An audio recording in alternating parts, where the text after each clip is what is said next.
All right, so here we are back at the seed. We are making some mud with the mud farm that I made. It's one that Pixelrist did, and it works much better than it ever did when I made it on my hardcore mode, so that's kind of nice.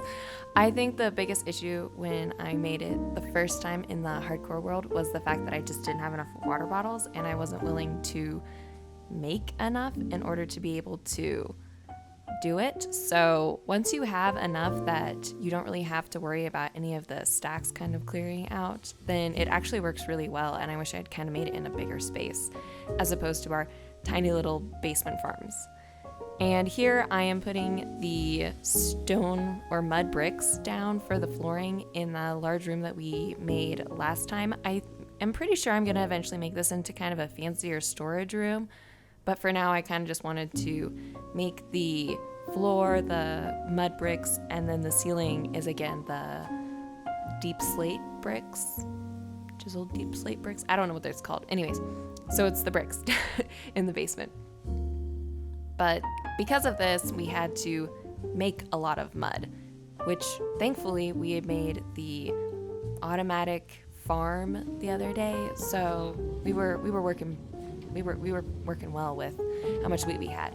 But I did decide that our poor little prisoner village that lives all by himself needed a better looking house. I'm not saying that this is an amazing house, by no means. This is just a house. And I just kind of wanted him to be a little bit covered so it just wasn't some random wall around it. And I don't know. I didn't follow any tutorials, which made it pretty obvious. I'll probably at some point tear it down and make it look nicer, but for now we just kind of went with it, and I decided to have kind of a two steps of the roof as I'm trying to get up the ladder. Oh well.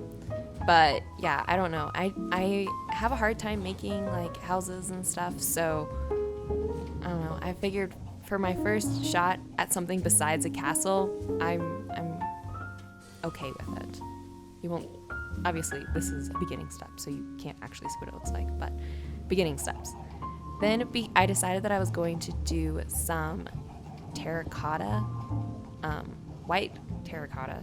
So I needed to be able to make terracotta, as apparently opposed to going to a like Badlands and just picking a bunch up with my beacon. I don't know, don't ask the reason. I decided that this was what we were going to do.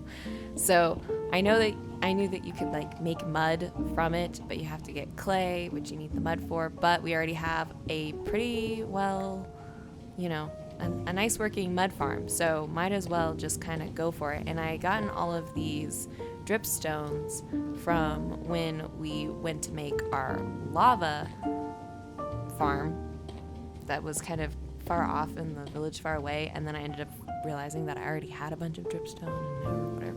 It's fine. Was it a waste of time making the journey? Definitely. But oh well, we made it. But it's kind of like a simple one. I kind of just liked using the polished stone because I actually made a bunch of polished stone before I realized that it was polished andesite that I needed. And then after doing that, I kept on having to come up here to get the wheat from the farm, so I decided that I was just going to move it down to the farm area with all the other stuff, so there wasn't this weird opening in order to get to the farm or the wheat. But because I did that, it just dumped stuff absolutely everywhere, which was a bit of a bummer. I don't know why there's so much wheat in my farm. I think I'm just kind of bad at making farms, but oh well. It works, and I was able to move it down to the kind of lower area. Anyways, while I'm figuring this out, be sure to leave a like and subscribe, and I don't know, leave the notifications on so you don't miss an episode. Anyways, so I moved the kind of chest down here so that I'm able to kind of grab it, and it's closer to where I have all of my other stuff, and it eventually all piled into this chest after I got it all in there after a while. And here I'm swapping out all of the netherite bricks for the white terracotta that I worked really hard on making. and I'm still not entirely convinced. It's not exactly the color I wanted, but I couldn't really find a color that I wanted. I also didn't really want it to be completely made out of wood, just in case, it caught on fire for some reason, but oh well. But because I was doing all this stuff with the mud, I decided that I was going to clear out some of the dirt around my castle, so here's a time lapse of that.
And with that, you can sort of see while I was digging that out, I got a little bit further on the house. It's still not exactly finished, but I decided I was going to head into the nether so that I could potentially start making a frog light farm. Whoa, what craziness. But when I popped into the nether, I got hit by a creeper and very nearly lost absolutely everything. That iron golem didn't do me any good. I mean, it launched me in the air. I had all the stuff. I didn't even have my elytra, so it would have just been everything gone again. But thankfully that didn't happen. We still had our 24 levels, and we decided to head off to this is near where the bastion is that I found last time and almost died. And I decided that I was going to kind of cover up the area so that I could make a frog light farm. I know that these work better with the magma cube spawners that you can get in some bastion type structures, but the one that I found didn't have it, and the ones kind of nearby all were the wrong form of structure, so I decided that I was just going to do the salt version. But I'm not actually building the farm. Yeah, we're just clearing out the area to kind of make sure that I can actually clear this area out. It's thankfully not too far away, so I think that I shouldn't have too much issue getting the frogs, but you never know.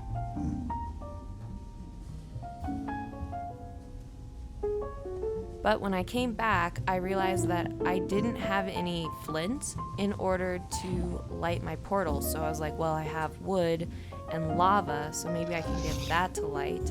And then thankfully, this iron golem died, so I had the iron I needed, but I still didn't have any of the the flint in order to do it. But because I had sort of gone a little bit of netherite kind of digging the other day, I knew that there was some gravel down here, so we were able to pick that up the flint and basically just saved the entire journey, because I don't know exactly like what you do if you are suddenly trapped in the nether and you can't light anything. But unfortunately, while I was still clearing out the area, I fell into lava and I burned. But as you can see, I didn't lose my elytra, which on the scale of things to lose, that's the one that I don't want to lose the most, because I hate having to travel out and get the elytra again, because I keep having to go further and further out each time. Anyways, again, when I came back, this villager apparently decided that he wanted to come to the nether, which is how I lost one of my last guys that I had upgraded all the way, and I wasn't going to lose him again, so I basically just spent who knows how long trying to do it. This is when I finally was able to like get the guy in, but it was so annoying because he just kept popping in. This is also sort of how I lost one of my hardcore worlds trying to get a villager out. So I don't know what it is with villagers wandering through portals, but it's the most annoying thing. I don't know exactly how to stop them from doing it, but either way, he finally made it back in. And so I guess I'll see you all next time. Thanks. Bye.